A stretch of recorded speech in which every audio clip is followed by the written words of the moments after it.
Good evening. Today's Bible study comes from Mark chapter 9, verses 2 through 13, and reads as follows. After 6 days, Jesus took Peter, James, and John with him and led them up a high mountain where they were all alone. There he was transfigured before them. His clothes became dazzling white, whiter than anyone in the world could bleach them. And then appeared before them Elijah and Moses, who were talking with Jesus. Peter said to Jesus, Rabbi, it is good for us to be here. Let us put up 3 shelters, one for you, one for Moses, and one for Elijah. He did not know what to say. They were so frightened. Then a cloud appeared and covered them, and a voice came from the cloud. This is my son who I love. Listen to him. Suddenly, when they looked around, they no longer saw anyone with them except Jesus. As they were coming down the mountain, Jesus gave them orders not to tell anyone what they had seen until the Son of Man had risen from the dead. They kept the matter to themselves, discussing what rising from the dead meant. And they asked him, Why do the teachers of the law say that Elijah must come first? Jesus replied, To be sure, Elijah does come first and restores all things. Why then is it written that the Son of Man must suffer much and be rejected? But I tell you, Elijah has come, and they have done to him everything they wished, just as it is written about him. Amen. Now, yesterday we did a quick Bible study. It was just chapter 9, verse 1, the previous verse.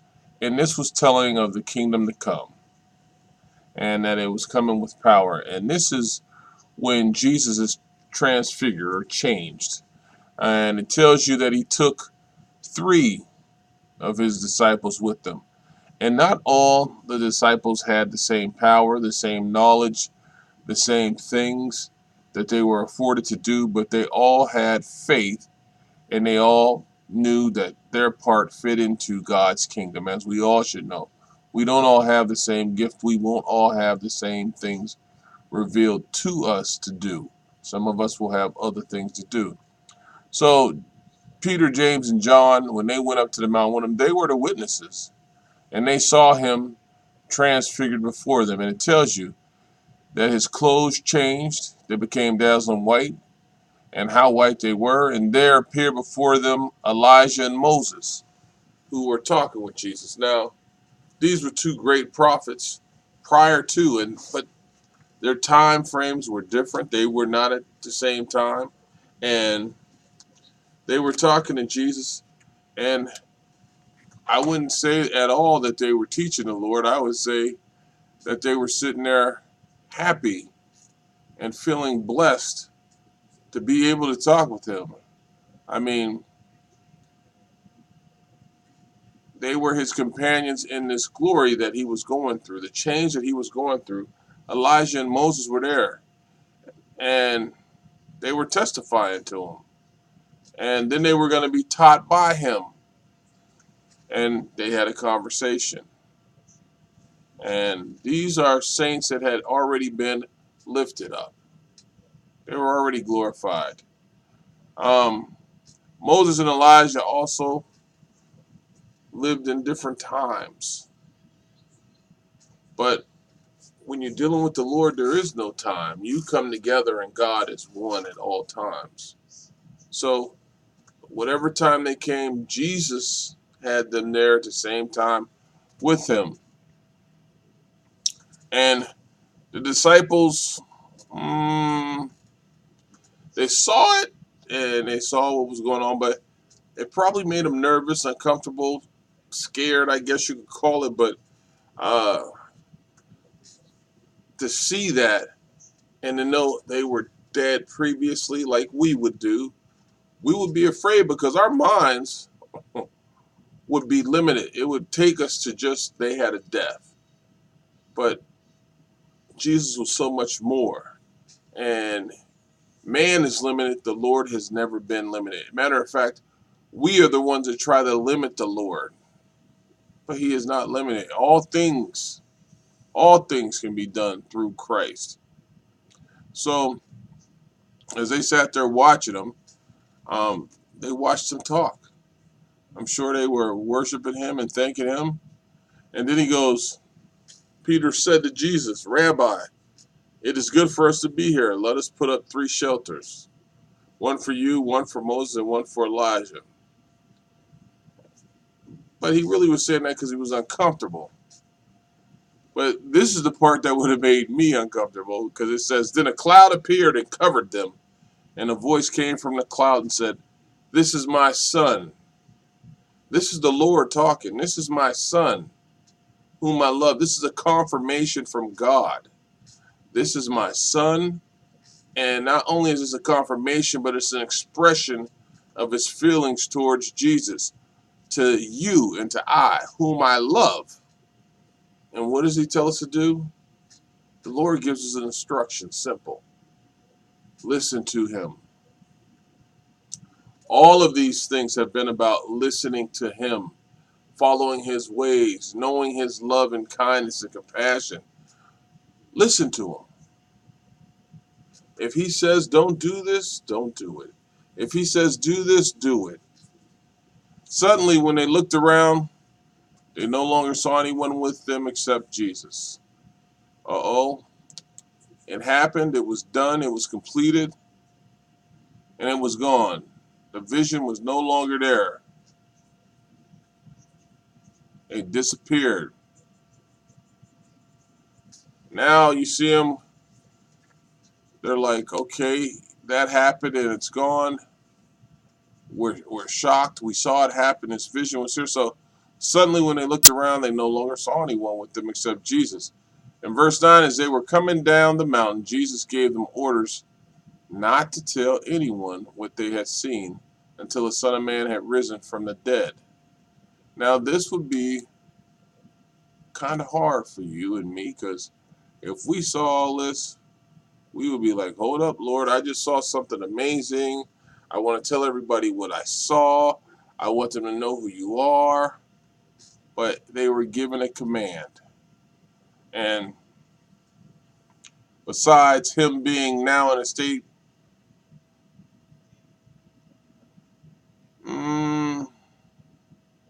where they saw something that man might not be able or willing to accept easily. This was a change.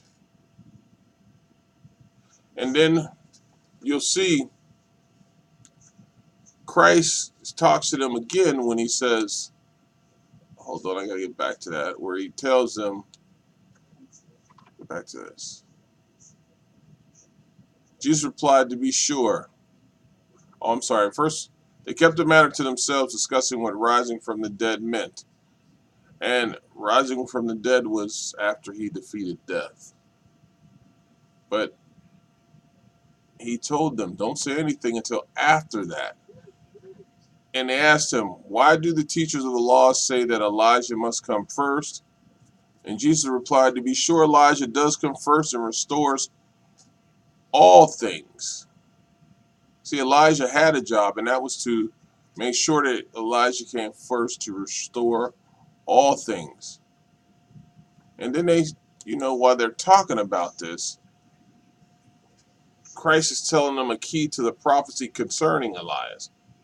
It is prophesied that Elias will come and will restore all things and set them to rights. Correct them all. Set them to the right way. And it is also prophesied of the Son of Man that he must suffer. We all know this. Jesus was telling them about his death and that he must suffer. So all these things were going to happen. And there must be a reproach of man. And although you don't get to see some of these things that the scribes don't tell us, the scriptures do. And you have as much reason to expect that as the other, and should not make this a strange thing of it. But as to Elias, I tell you, he is come, and if you consider a little, you understand whom I mean. You understand what is being said to you. It is the one to whom they have done whatsoever they listed. Remember how they did John the Baptist in the spirit of Elias himself in his own person?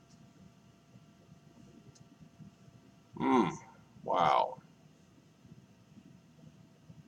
And the spirit of Elias himself in his own person is to be expected with Enoch before the second appearance of Christ.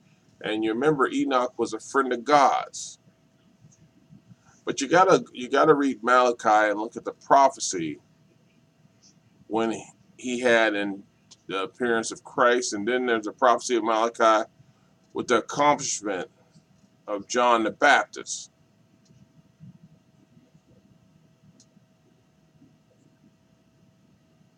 Ooh, man. And then you have to remember that Elias had came. And Christ speaks to that. And then when he ends it, he goes to, but I tell you, Elijah has come, and they have done to him everything they wished, just as it is written about him.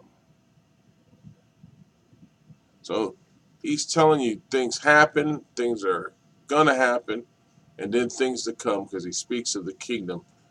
But this is the transfiguration of the Lord in front of his three disciples who were the witnesses that were given this extra blessing and this chance to be a witness to him. Amen.